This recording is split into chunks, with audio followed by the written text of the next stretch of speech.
Eating healthy doesn't have to cost a lot of money. It can be cheaper than fast food. You just have to know how to use the beans and combine it with the rice to keep the cost down and pack a nutritional wallop as well. Well, our advertising partner Goya shows us how. So I'm here in the kitchen, the Goya kitchen, with nutritionist MeriTerese Racanelli, and we're going to talk about something that a lot of people have a hard time understanding. Good to see you. Nice to see you. A lot of people think, MeriTerese, that in order to eat healthy, it's expensive, but that's really not the case. Exactly, it's not. Healthy eating is a lot less expensive than most people think. I put some examples together for the consumer that when you're eating healthy, you're actually getting more volume, more nutrition, and less cost. Many of the things can be made the night before, put into a snack bag or a lunch bag and taken to work.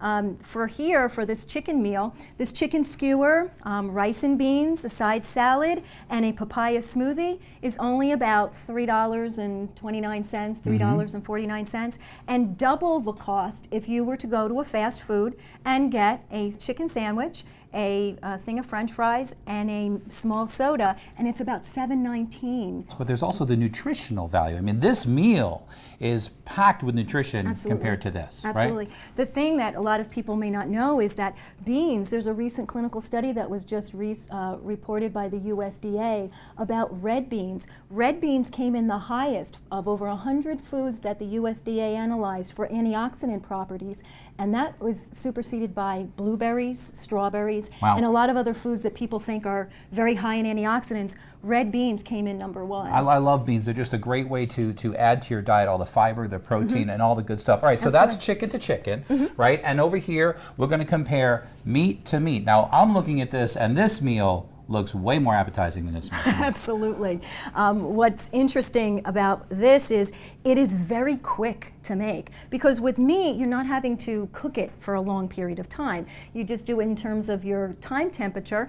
And quinoa, which is very simple, quinoa will take about 15 minutes to make. So really, to prepare this whole thing, you're looking about 15-20 minutes to prepare, plus you're getting a very nutritious dessert, and you're not getting it here. And the antioxidant values, the fiber, a lot of the nutrients that you need for growth and development. There's actually more calcium, more magnesium. So for kids, for growth and development, very highly nutritious. For athletes, this is much more nutritious. So, you know, for dollar, you're saving money, and as you said, it's much more appetizing. All right, very significant savings on this as well. And then finally, I want to clear up a couple of myths about people, you know, what people say about eating healthy. They hear a lot, oh, I can't eat any white stuff, right? White bread, white pasta. But there are some white things that are still good for you, and we should really get a better understanding of what that is. So let's go through what we have here. Well, as you said before, and a lot of times in private practice and in the hospital, the patients would always ask me, oh, I heard that I can't eat white food. And as you know, medical nutrition therapy in the hospital, post-operative for surgery, for patients who have gastritis, all around the world, white rice has been used for therapeutic purposes. It's alkaline, it is easier to digest, and as most people know, even all the other white foods that are part of that whole family are very highly nutritious and help in terms of warding off cancer. Cauliflower, garlic, onions, and then we all know the nutritional value of the white eggs and the yogurt and the milk. So, you know, you're getting a lot of nutrition, and also there's a lot of phytonutrients in white foods.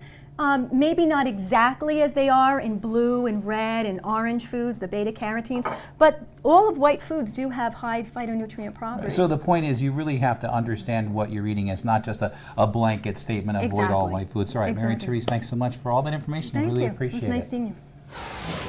The Goya is the best at that, and it all tastes so good. Your kids are going to eat it.